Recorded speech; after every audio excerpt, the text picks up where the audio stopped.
Hello, film lovers. Welcome back to Cliffhanger, a conversation show about the wonderful world of movies and TV. I am your host, Brian Herrera, and in today's episode, we're going to be talking about Percy Jackson and the Olympians, the new Disney Plus show. But before we start, don't forget to subscribe and turn on your notifications if you want to keep yourself updated with my latest reviews. Perseus. That's me. That's who you're named after. Because he was a hero? Because he was brave and kind and against all odds, he managed to find his way to a happy ending. Percy Jackson and the Olympians originally is a fantasy series of novels created by Rick Riordan, and there were two movie adaptations. The first one called Percy Jackson, The Lightning Thief, and this one premiered in 2010. I was really intrigued when I heard that Disney Plus had acquired the rights for Percy Jackson because lately they've been centering their attention in two of their biggest IPs, Marvel and Star Wars. So it's an interesting exercise for them to choose this type of fantasy world and try to develop a show. The story follows Perseus Jackson, Percy, who is a demigod in a world where the Greek mythology blends with the 21st century world.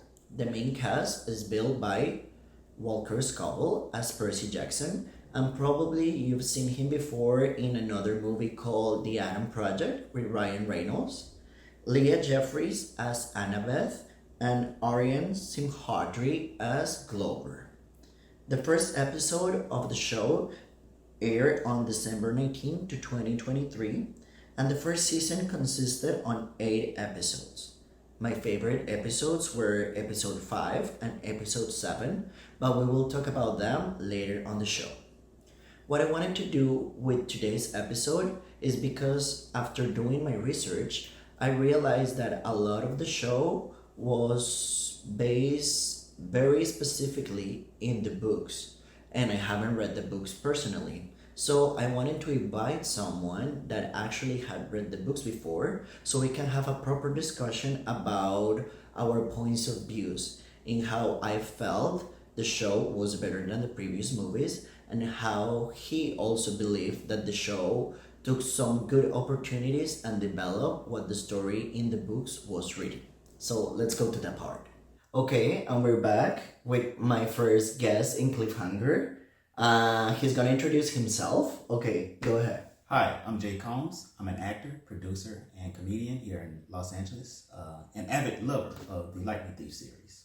Okay, good, Jay. So you start reading the books when you were a kid, right? Yes. In our school, I don't know if they did this in their school, but to promote reading, they had these challenges where you get so many points in for reading so many books or whatever, and then you get a pizza party. So one of the books that I was most attracted to because of Greek mythology, me loving Greek mythology, was the Percy Jackson books. I started it in the 6th grade, and I think I finished them right around my high school year. Okay, did you read all of them? Yeah, I read all 6. And what about the books was the thing that you liked the most? So for me, the biggest thing about the book, the movie, and the TV show that I loved is I was really big, and even still now to today, I'm really big into Greek mythology and Greek stories, and I was really drawn to that as a kid because it was this escapism from where I was raised. So you could see these bigger worlds with all these different heroes that you get to hear about and how they do all these different quests. For me personally, reading isn't something that I just was super really into at that time, and so when I found these books, it was amazing. I just was drawn, and I just couldn't put them down. And so yeah, I never read the books, so my first encounter with the Percy Jackson universe was with the movies. Gotcha. And I will say, now that I've seen the show, well, in my case, I compare the show with the movies. But in your case, you can compare the show with the books and the movies, and that's one of the reasons why I wanted to bring Jay, because he can give us a little bit of perspective on how the show actually was even more faithful to the books than when the movies were.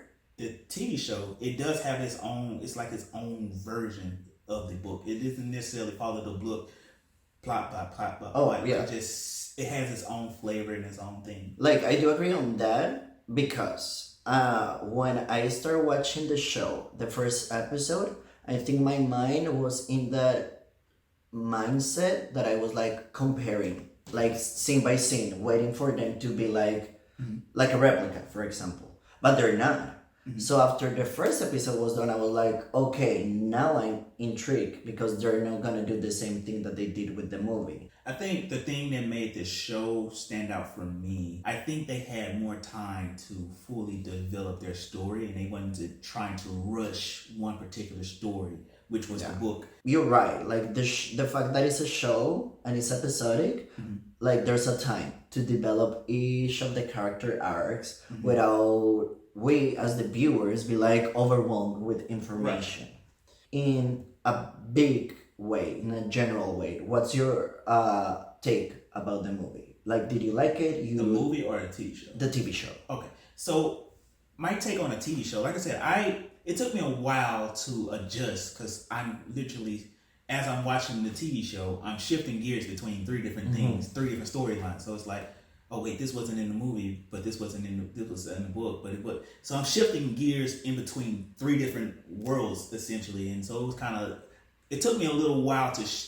This is its own separate thing. Like to adapt. Yeah, let's just ride with it and see what we like from each, and we can just assess as we keep going on. Then I started to enjoy the TV show and enjoy how they was developing their world and developing the story in itself, and like just making it fresh and not something that was just redone. One of the things that you said is like really drastical is that in the show the characters are younger. And honestly, one of the reasons why I like that they're younger in the show is like throughout the show we do know they're kids fighting these big stakes. They're fighting gods, they're fighting monsters. And there's a point in the show that they're saying like just try to be a kid. So I guess what they're trying to say with this theme of like childhood is like nowadays we are putting like these challenges in newer generations, and sometimes kids cannot be kids anymore. And that's something that the movies they didn't do because they were like older. They were dealing with romance. They were dealing with, I don't know, the anxiety of becoming an adult. Here we are asking 12-year-olds to be adults and to behave like an adult. As far as them being kids, though, I don't know. It was weird for me seeing them as kids because it's like as an adult and you putting these kids in these like high stakes situations, like they're kids, so they're still like. So I'm thinking of it like from a whole standpoint of all the trauma and stuff that they would have to deal with just from them being kids, and that's kind of like I don't know. For me, it's like that's.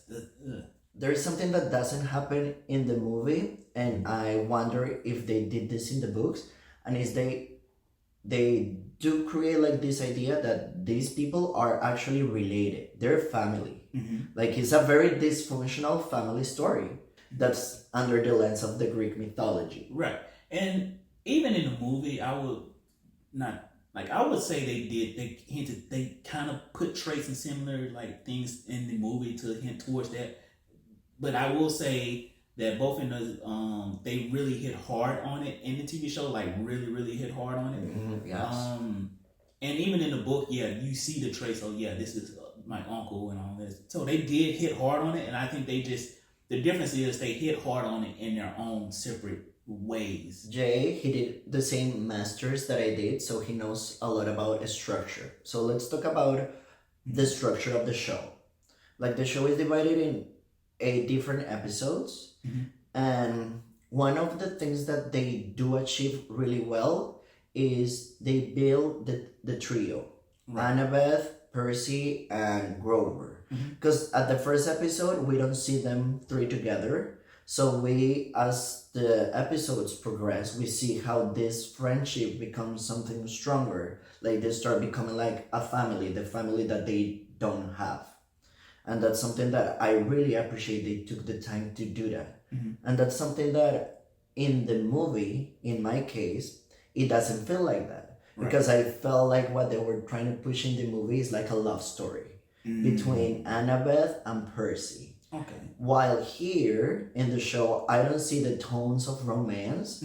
Probably they will explore it, but as right now, as they are kids, they're not thinking about romance. They're thinking actually in saving the world. Right. I never thought about like the movie being as a love story. But in terms of, I think that goes back to what we were talking about earlier with the movie being more rushed. Yes. More rushed. As far as the story goes, I think how they build each character out, how they develop, how each character gets to their calling. Yeah, to their quest, their personal quest, yeah. Yeah, and I do appreciate the movie and its take and spin on having each character have their own, this is why I'm doing this and this is what I want out of this whole thing. And I do appreciate that aspect of it. Like, for example, one of my favorites episode, and it's episode 5, and I said that before, it's called A God Buys Us Cheeseburgers. And there's like a lot of these episode that was never included in the movie, but that wasn't in the book also. That wasn't in the book. That wasn't in the book. No, it wasn't. But then I felt it's a great addition. Right. Because like it really explores the characters, each one of them, and why they are like a good trio. And that's another conversation we have. Because I feel like Annabeth, she's like the brain. She's like the strategic part of the group. Then we have Percy, and Percy's like the heart. He has like this drive, and he feels passionate about fulfilling his prophecy. And then we have Grover, and Grover for me is like the spiritual part of the trio. He's like the moral compass. He's the one who says like, this is wrong, this is right, or okay, we're gonna have to make a tough decision, but let's do it in a humane way. Right.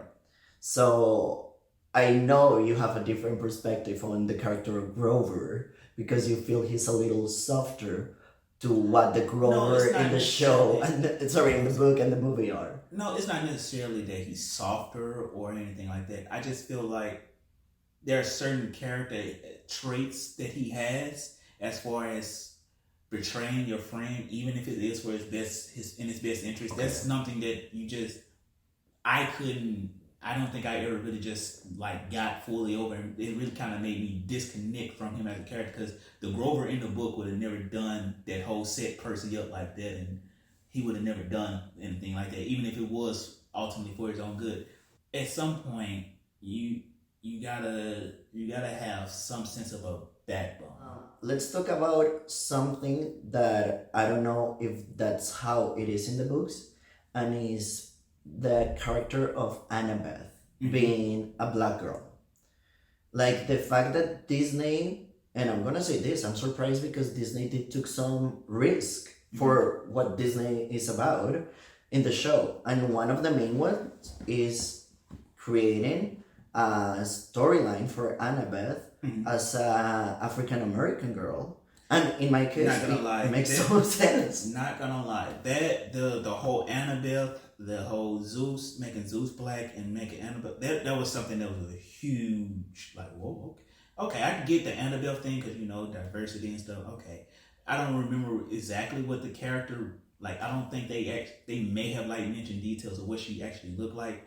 And like in the books? Yeah. Okay. And I'm sure they did, but like I said, it's been a long time since I actually read the book, so forgive me. But in terms of making Zeus, traditionally speaking, Zeus is not a black guy in his like 50s or whatever. He doesn't look like a CEO like that. No, he does look like a CEO in modern times. Like in any modern interpretation of Zeus, he would look like a CEO, but it wouldn't be a black CEO. Oh, okay, Yeah. I get it. It'd be a white guy that, yeah. Yeah, it's like, and honestly, that's one thing that I really like on how they develop those storylines. Right, I was hugely surprised on that. It was like, oh, okay, Zeus as a black guy. All right, I dig this. But as far as Annabeth, I think the thing that really stood out to me with Annabeth, even from like the book to the movie to the TV show, I really love this character of Annabeth. Yes, the Annabeth in the book was a super, I don't know if you like cussing on your show. She was very much a badass. Like in the book, cool. But in this one, she was, no, we need to get this, we're going to do this. And she's a doer. How she was able to dictate the story. Whereas in the book and in the movie, she was more so, she still had her independence, but she was still more so going along with what Percy was whatever Percy wants to do. Okay, yes. Let's talk now about the like the filmmaking aspects of it, because I feel the production value is really good, and I'm just comparing it Where's with. the mouse? You got money. But what I'm saying is this: lately we've seen like a little deterioration in the quality that Disney Plus have been given. Like the shows are getting a little sloppy, and their visuals and their VFX are getting sloppy. And I feel in this one they did put a good effort in creating the sets and the LED screens to create like actually build the world that these kids live in. And that's really interesting, honestly. I feel that the fact that they were willing to spend a lot of money in the show shows how much they believed in the story they were trying to tell. From that aspect, I'm be honest, I don't have very much experience with Disney shows outside of the Marvel shows, so I don't really hardly ever watch anything on Disney, so I don't have anything to go by. In terms of that, I don't know. I have to agree. I guess I don't. Okay, then let's just say, did you feel that the production value is like really well done?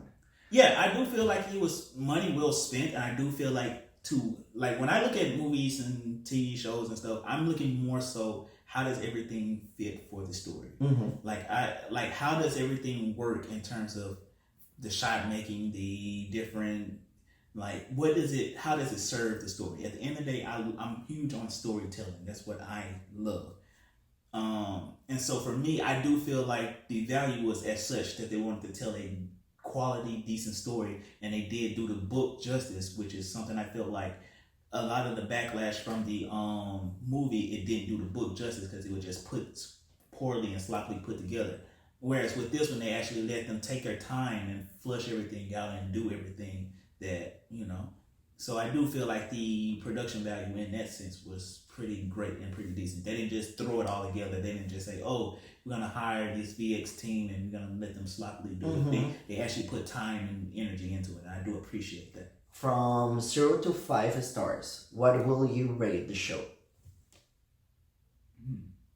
I would say, I don't do halves. But I will say it's a solid 4. Yeah, I agree. Like, I will say 4 is a good score. Also because we have to think in the targeted audience. And yes, it can be seen by anyone, but the target audience is like a younger audience. Like, I will say from 12 to good 20s. However, I do feel like you can, if no matter where you are in your life, you can get something from the show. Yeah. Yes. And I would say like we both watch it, but it's because like you read the books and I saw the movie. So also people from our generation will see the show because of that. Well, thank you for coming to Cliffhanger, Jay. We really appreciate your input. You want to share your social media so people will know what you're doing, what type of content and what type of shows you're doing? Easy to find. You can find me on Instagram at JStaySaucy. That's JayStaySauce. Again, thank you for watching this episode. My name is Brian Herrera and we'll see you next time. Bye-bye.